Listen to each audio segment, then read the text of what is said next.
Assalamualaikum warahmatullahi wabarakatuh. Om Swastiastu.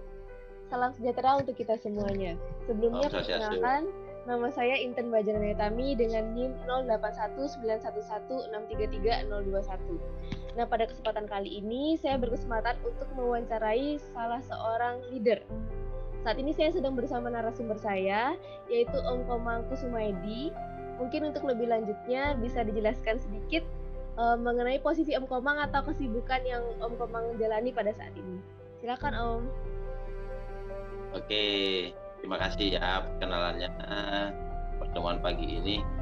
Jadi kalau dipanggil Om Komang itu namanya Ikomang Kusumaedi. Jadi disingkatannya IKK. Jadi kalau ketemu panggil aja IKK.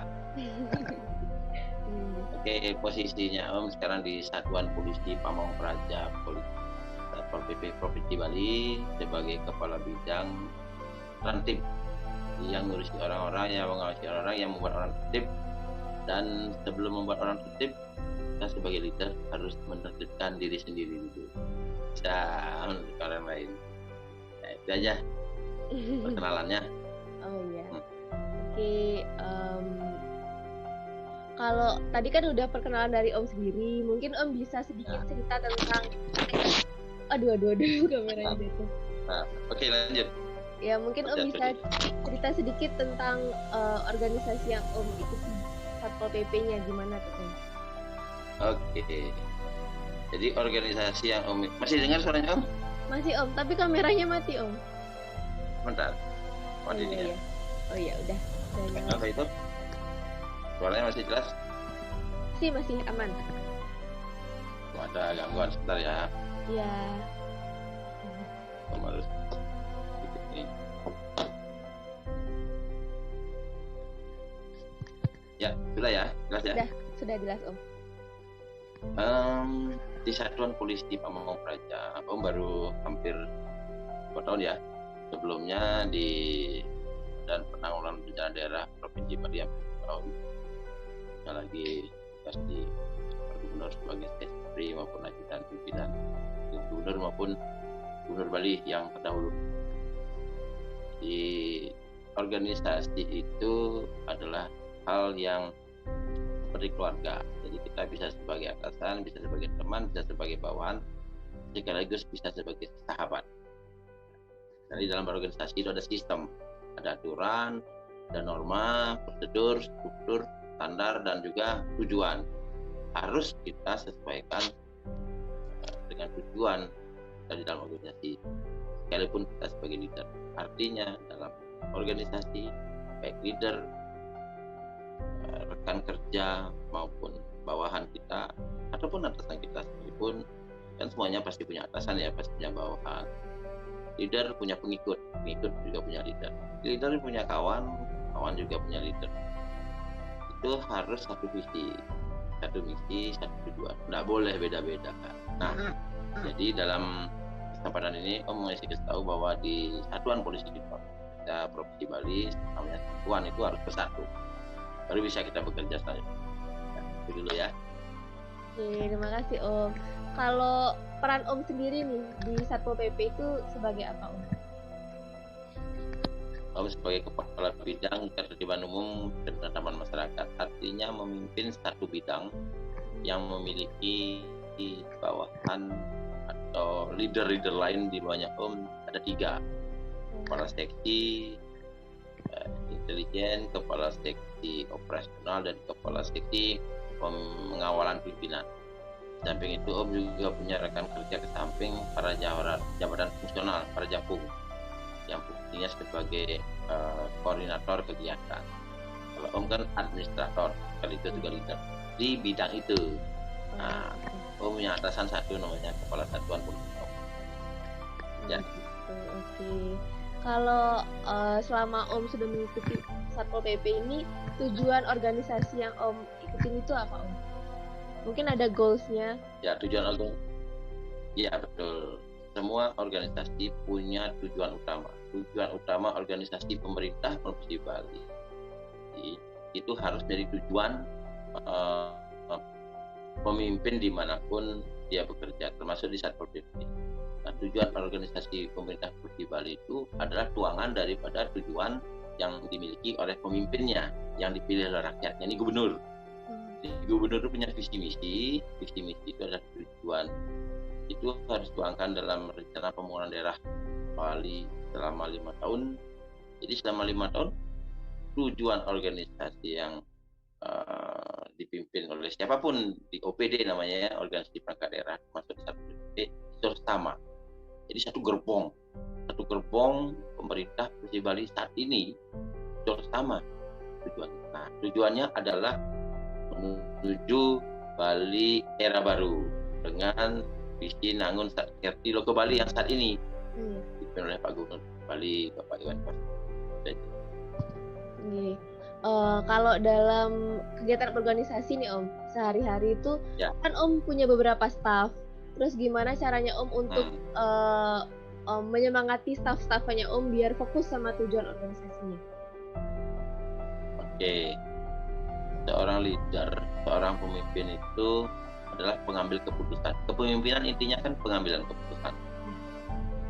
Selain juga pengaruh, selain juga katalisator, dinamisator, dan juga membangkit aspirasi, partisipasi dari publik maupun dari pengikut ya, tadi bawahan ya, bawahan-bawahannya, staf-stafnya. Nah, kita punya prinsip yang selalu dipakai oleh Nusantara ini, oleh Ki Hajar Dewantara. Pertama, dia di depan harus memimpin. Dia berada di depan itu. Harus memberikan teladan. Ingat, dia di teladan. Kalau dia tidak jadi teladan, bisa memimpin dia. Kalau pemimpinnya leha-leha, pemimpinnya malas, pemimpinnya santai, nggak bisa. Dulu, sebelum membagikan partisipasi kepada staff. Jadi kalau kita sudah menjadi teladan, sudah menjadi contoh, otomatis staff itu pasti akan mengikuti ya. Pasti akan mengikuti irama kita. Karena apa? Kalau kita sudah bagus, ingin kita bagus. Yang kedua, ya tadi bersama-sama mereka di dalam organisasi itu bekerja. Jangan anak buah aja bekerja. Sedangkan pemimpinnya santai-santai, nggak bisa. Karena dia harus memegang partisipasi. Kalau partisipasi sudah dibangun dengan cara-cara yang bagus ya, dengan cara-cara yang humanis, pasti akan memberi manfaat bagi bawahan, organisasi, staff. Mereka sudah punya contohnya, mereka sudah punya leader di depan yang memberikan arah tujuan. Mereka tinggal mengikuti. Nah, yang terakhir adalah tadi Ingarso Tuntudo, kemudian Ing Madio Mengkarso ya. Yang terakhir Luri Handayani ya, bersama-sama dengan mereka berikan bimbingan, masukan. Jadi bawahan itu kan perlu dibimbing.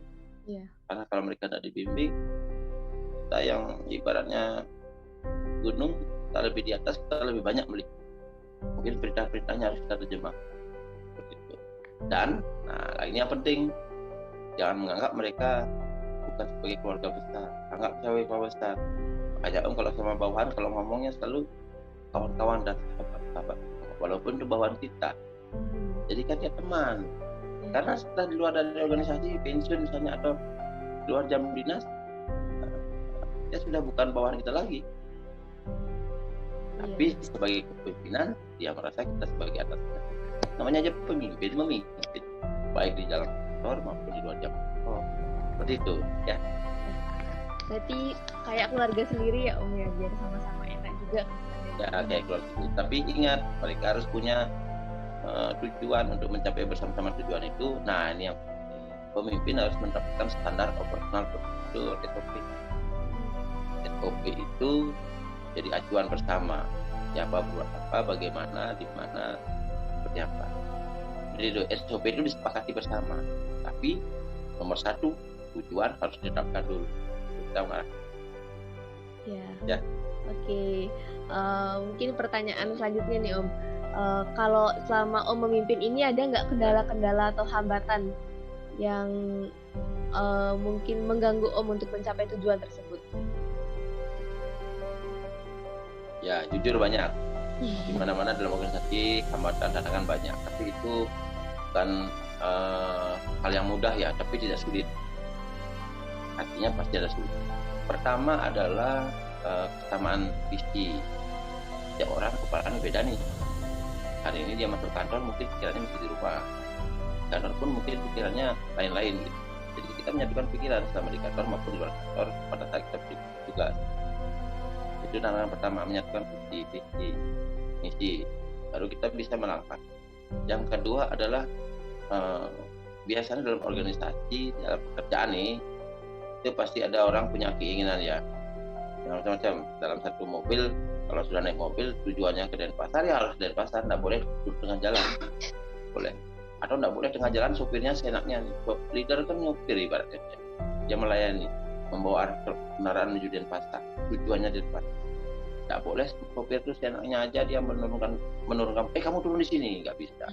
Atau penumpangnya bilang, saya mau turun di sini aja. Atau sopir seenaknya aja dia berhenti, misalnya baru sampai, misalnya dari Jembrana ke Denpasar tujuannya, baru sampai Tawanan berhenti, kita berhenti dulu lah gitu. Padahal tujuan kita Denpasar, kita di sini saja, nggak bisa seenaknya. Artinya tadi kendala itu harus disepakati, harus dipecahkan bersama-sama. Kendala yang lain lah biasanya itu dari luar. Tadi kan dari dalam ya, internal. Sekarang yang dari eksternal. Dari eksternal biasanya dalam organisasi bisnis ada pemimpin juga kan. Kita pimpin bicara umum ya. Dalam organisasi pemerintahan juga sama. Itu pasti ada kompetitor yang ingin menunjukkan prestasi, yang ingin bersaing dengan kita dalam hal menarik simpati dari pimpinan yang lebih tinggi agar bisa dihargai, agar bisa laju, misalnya dapat anggaran lebih banyak, kemudian dapat pelayanan lebih bagus. Tapi kita mengatakan tujuannya sama. Pemuda di Bali itu tujuan dari gubernur terpilih. Nah, pemimpin di bisnis beda lagi, bisa bersaing. Dalam konteks kepemimpinan pemerintahan ya, itu kita harus satu dari satu kita. Tantangan terbesarnya biasanya itu menyatukan visi misi bagaimana merubah mindset. Ya, iya. Oke, terima kasih Om. Pertanyaan terakhir nih Om. Saran untuk Inten sebagai mahasiswa biar bisa menjadi leader kayak Om nih sekarang. Gimana itu caranya? Ini sudah jadi leader nih sekarang ya. Leader di mana Om? Ya? Ya, sudah. Tadi kan Om katakan leader itu adalah pengaruh kan? Ya. Oh. Iya. Nomor satu pengaruh ya. Kalau Om atau Intan sebagai mahasiswa bisa mempengaruhi orang lain untuk melakukan sesuatu sesuai dengan keinginan dan harapan dan tujuannya Intan, itu artinya Intan dalam saat itu, pada saat itu sudah menjadi pemimpin. Tahu nggak yang mana Om bisa katakan Intan mempengaruhi orang lain? Mungkin dengan mengajak Om buat jadi narasumber, tahu bagaimana? Ya. Tapi bukan mengajak langsung kan? Iya. Melalui mama, ibu ya. Itulah cara baik sebenarnya seorang pemimpin itu jika dia punya batasan. Kita punya batasan dari hati mama. Ayo teman-temannya mama aja. Memakai kepemimpinannya orang. Nah, itu sudah berhasil memimpin. Mau kan jadinya berpengaruh sih. Iya. Dapat disadari itu pemilihan yang kecil tapi berdampak besar. Dampaknya apa? Yang kedua tadi kita mengajukan pertanyaan maksud yang maksud bisa jawab. Karena pertanyaan itu atas tentang apa yang kita inginkan. Karena dipengaruhi ya, bisa dipengaruhi semuanya bisa dijawabkan.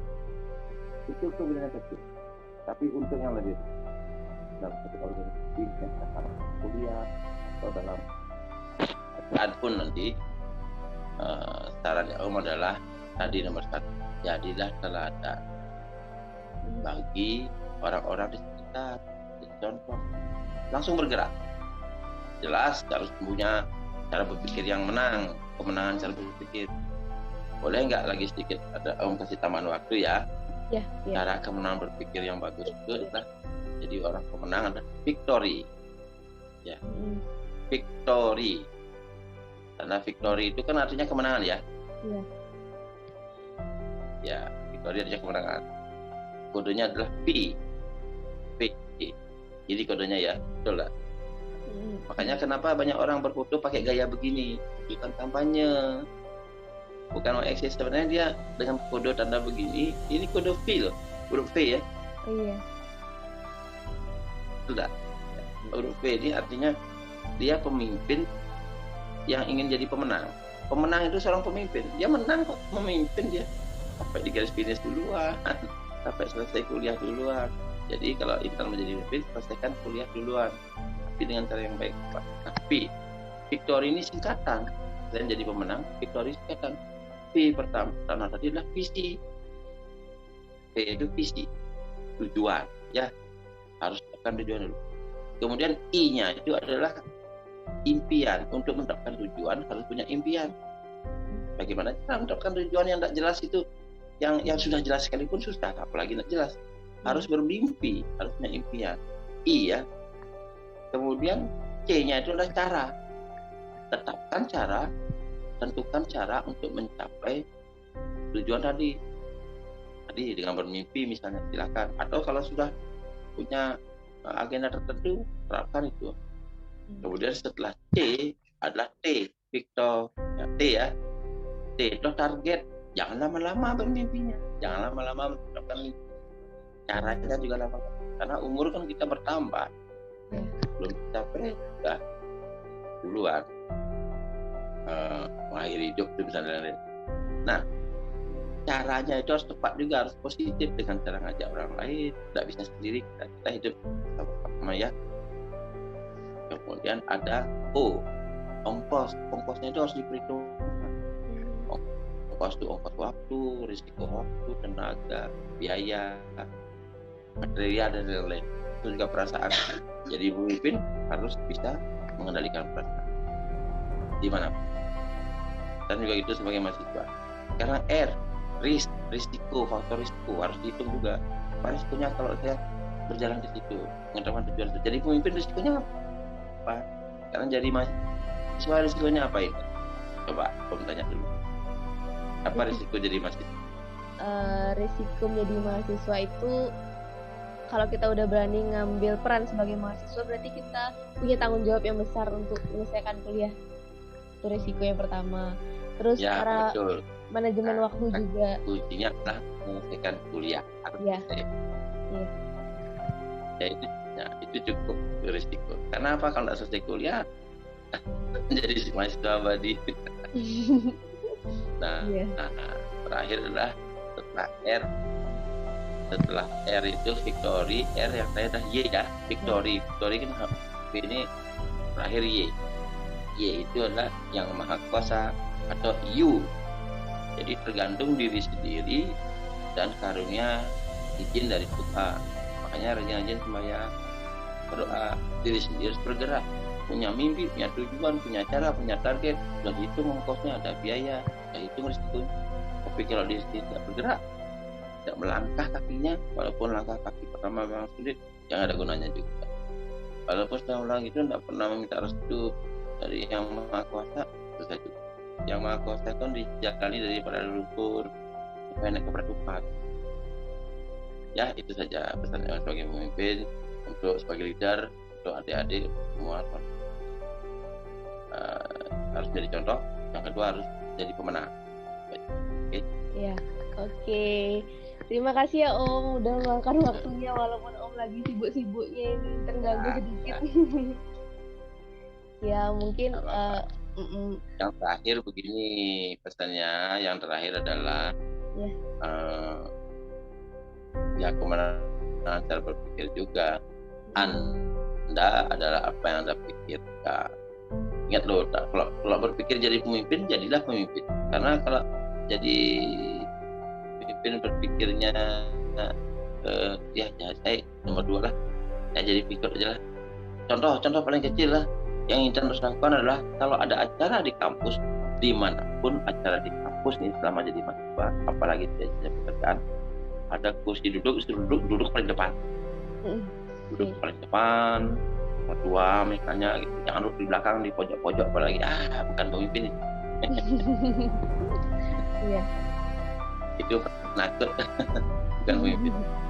Nah, yang kedua, pemimpin itu kalau leader itu di Indonesia kan pemimpin ya. Iya. Betul nggak? Tulisannya kan pemimpin. Di terakhir itu ada huruf N. Benar ya? Ada N ya, pemimpin. Coba tulis N, pemimpin di belakang N. Harus punya niat jadi pemimpin. N itu niat. Kalau enggak punya niat, hilang huruf N-nya, kata-kata pemimpin itu akan menjadi apa? Pemimpi. Jadi terus bermimpi, berhayal jadi seorang pemimpin. Pemimpi, seorang pemimpi tadi impian pemimpi. Kalau ditambahkan dengan N di belakangnya, ada niat dia. Jadilah dia pemimpin. Jadi seorang pemimpin, kunci pertama harus punya niat jadi pemimpin. Itu dulu ya. Harus. Jadi Intan harus punya niat. Jadi pemimpin harus punya niat ya. Itu. Oke, siap Om. Makasih atas tunjangan dan semua masukannya. Nah, bisa tahu dan pengaruh. Kalau mereka pengaruh Intan akibat rekaman ini atau dosennya, kan Intan jadi pemimpin bagi mereka. Ya. Oke, makasih ya Om. Mohon maaf jika Intan ada salah kata. Semoga Om sukses terus ke depannya. Nanti ya, bisa ketemu langsung ya. Iya. Kasih Om. Oke, ya. Oke. Ya, sama-sama ya. Iya. Nah, ini udah selesai ini. Ya, kasih. Ya. Kasih Om. Salam untuk keluarga ya, Ibu semua. Iya, siap. Ya, sehat-sehat terus ya Om. Makasih Om.